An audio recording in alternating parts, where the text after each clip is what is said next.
Good morning, नमस्कार आप सभी लोगों को। मैं प्रमोद कौशल आप सभी का वेलकम करता हूं अपने यूट्यूब प्लेटफॉर्म सर्वोदय इंस्टीट्यूट पर। देखिए ध्यान से आप सभी लोग करंट अफेयर ढंग से पढ़ा करिए। ये नहीं कि 2 मिनट 4 मिनट देखा, सर को गुड मॉर्निंग किया, आगे भाग गए, क्लास सुपर है, ठीक है, लिख दिया, अच्छी बात है, थैंक यू उसके लिए।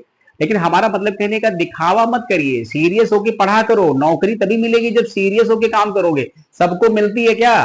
फिर कुछ और काम करना पड़ेगा। तो मतलब करें, जब तक लगे हो ढंग से लग जाओ, वरना बहुत पैनिक है। आपके छोटे भाई बहन इंटर हाई स्कूल पास करके हर साल आ जा रहे हैं कंपटीशन में, वो आपको फिर आगे नहीं जाने देंगे, पीछे कर देंगे। ध्यान रखिएगा, ढंग से पढ़िए सभी लोग। ये जो हम न्यूज डिस्कशन कर रहे हैं, ये 23-24 2 दिन की न्यूज है, जो आपको 25 मई की मॉर्निंग को मिलेगी। बात समझ में आई नहीं आई? ये 2 दिन की न्यूज को एक साथ कर दिया है। कभी कभी कुछ दिन न्यूज नहीं विशेष खास होती है, फिर भी हम सबको न्यूज तो देनी देनी है, तो उसको कहीं से भी ला के दीजिए हम आप सबको ना।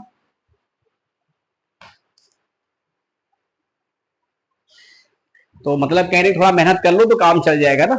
भारतीय अंतरिक्ष अनुसंधान संगठन, जिसको इसरो कहते हैं ना, के प्रमुख हैं वी नारायणन। देखिए, एक तो आपको ऐसे ही मिल जाता है, जब कोई पूछो तो सन्नाटन चले जाते हो। तो इसरो के चेयरमैन मिल गए, नए नए ना अपॉइंटमेंट। किस वर्ष को गगनयान वर्ष घोषित किया है? कुछ ऐसे ही ऑप्शन आप सबको दिए जाएंगे ना, इस तरीके के ऑप्शन मिलेंगे पेपर में। तो इसका राइट आंसर 2025 हो गया। चलो आओ थोड़ी व्याख्या समझ लो, तो समझ में सब आ जाएगा ना। चलो, कह रहे हैं 2025 को ऐसा डिक्लेयर करते हुए इसरो के लिए बेहद अहम खास साल बताया। नारायणन ने कहा कि गगनयान मिशन के लिए अब तक 7200 परीक्षण पूरे हो चुके हैं और 3000 परीक्षण अभी बाकी हैं। उन्होंने कहा कि इस समय गगनयान कार्यक्रम की तैयारियां दिन रात युद्ध स्तर पर चल रही हैं। गगनयान कार्यक्रम को दिसंबर 2018 में मंजूरी मिली थी। ठीक है, ध्यान रखेंगे। तो यही एक विशेष उपलब्धि है, मतलब गगनयान की। इसके अलावा अगला क्वेश्चन क्या है, एक ब्रांड एम्बेसडर क्वेश्चन है, इसको देख लेंगे हम लोग। कह रहे हैं कि आईवीआर ब्रांड ओग आईवीआर ने ब्रांड एम्बेसडर के रूप में किसे पेश किया है? तो इसका राइट आंसर शाहिद कपूर है। और इसके अलावा थोड़ी इसकी व्याख्या देख लेंगे तो समझ में आ जाएगा ना। तो शाहिद कपूर पेश किया है। शाहिद कपूर अब तापसी पन्नू के साथ इस प्रतिष्ठित ब्रांड का चेहरा बनेंगे ना। तापसी पन्नू पहले से है, शाहिद कपूर को भी उन लोगों ने हायर किया हुआ है। अगला हमारा क्वेश्चन क्या है, इसको देखेंगे, बड़ा अच्छा क्वेश्चन है ये। कह रहे हैं कि एशियाई शेर भारत के किस राज्य में पाए जाते हैं? ये सभी लोग आंसर दे देंगे। इसका राइट आंसर है गुजरात। तो गुजरात में 5 साल में एशियाई शेरों की अनुमानित संख्या बढ़कर 674 से 891 हो गई। ये डेटा याद रखिएगा, ईवीएस के लिहाज से भी इंपॉर्टेंट है, इन्वायरमेंट में भी आ सकता है, करंट अफेयर में तो इंपॉर्टेंट है, तभी तो आप पढ़ रहे हैं हम लोग हमसे। इसके अलावा यहाँ पर क्या है पॉइंट, देखिए, आपको राज्य का सीएम भी मिल गया। तो राज्य के मुख्यमंत्री कौन है? भूपेंद्र पटेल ने ये जानकारी दी कि इससे पहले जून 2020 में शेरों की संख्या को लेकर गणना हुई थी। पटेल ने कहा कि मतलब गुजरात में एशियाई शेरों की अनुमानित संख्या में 196 नर, 330 मादा, ये तो समझते ही है, 140 किशोर और 225 शावक हैं। जैसे हम लोगों में होता है महिला पुरुष, ठीक है, वयस्क छोटे बच्चे, ऐसे उन लोगों में भी होता है। तो 2 चरणों में 4 दिवसीय 16वीं एशियाई शेर गणना कराई गई है।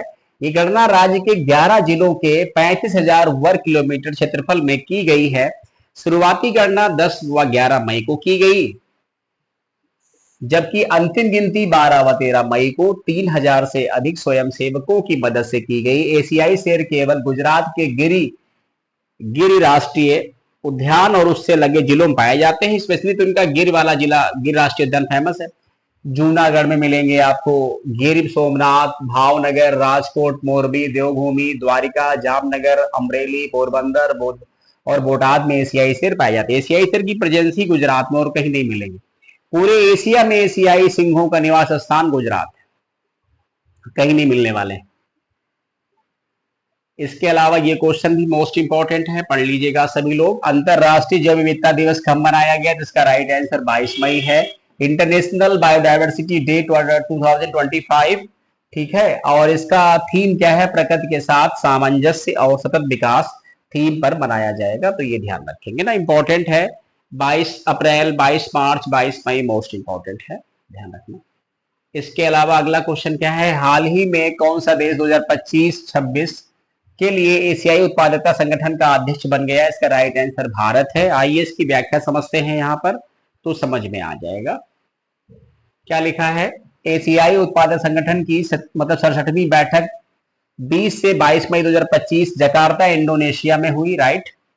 अभी ये भी हुई है, भारत 2025-26 के कार्यकाल के लिए इसका अध्यक्ष बनाया गया है। एशियाई उत्पादक जो संगठन है एक अंतर सरकारी संगठन है जिसकी स्थापना 1961 में हुई थी। इसकी पहली बैठक टोक्यो जापान में हुई। इसका उद्देश्य एशिया प्रशांत क्षेत्र में उत्पादकता को बढ़ावा देना है।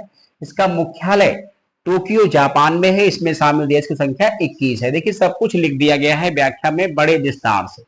आपको कहीं कुछ पढ़ने में डाउट लगे, कुछ लगे तो प्लीज कमेंट में आप कमेंट करो। अगर देखिए सीरियस होके पढ़ाई करो, नौकरी दौड़ के सर नहीं भाग के आएगी ना, बहुत स्पीड में तेज आपके घर आ जाए कहेगी हम आ गए, और जब आप पढ़ते रहे नौकरी आ कहां जाएगी, किस किस को दोष मढ़ेंगे श्रीमान जी।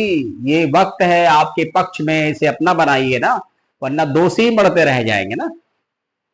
इसके बाद अगला हमारा क्वेश्चन क्या है, बहानेबाजी में जीवन मत डालिए, मेहनत करिए ना।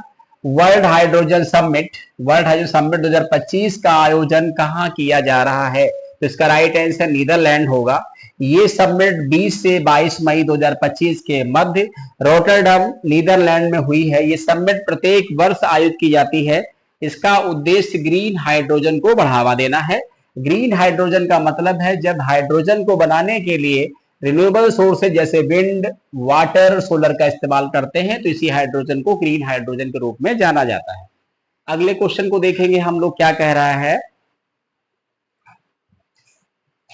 ये भी अच्छा क्वेश्चन है। अंतरराष्ट्रीय आलू केंद्र के अनुसार भारत किस वर्ष तक दुनिया का सबसे बड़ा आलू उत्पादक देश बन जाएगा, तो इसका राइट आंसर 2050 है। पेरू में स्थित है क्या अंतरराष्ट्रीय आलू केंद्र, ठीक है, ध्यान रखेंगे। वैज्ञानिकों के अनुसार भारत 2050 तक चीन को पीछे छोड़कर दुनिया का सबसे बड़ा आलू उत्पादक देश बन जाएगा। वर्तमान समय में भारत प्रतिवर्ष 60 मिलियन टन आलू का उत्पादन करता है। 2050 तक 100 मिलियन टन आलू उत्पादन होने का लक्ष्य है या उम्मीद है, अनुमान है। इसके बाद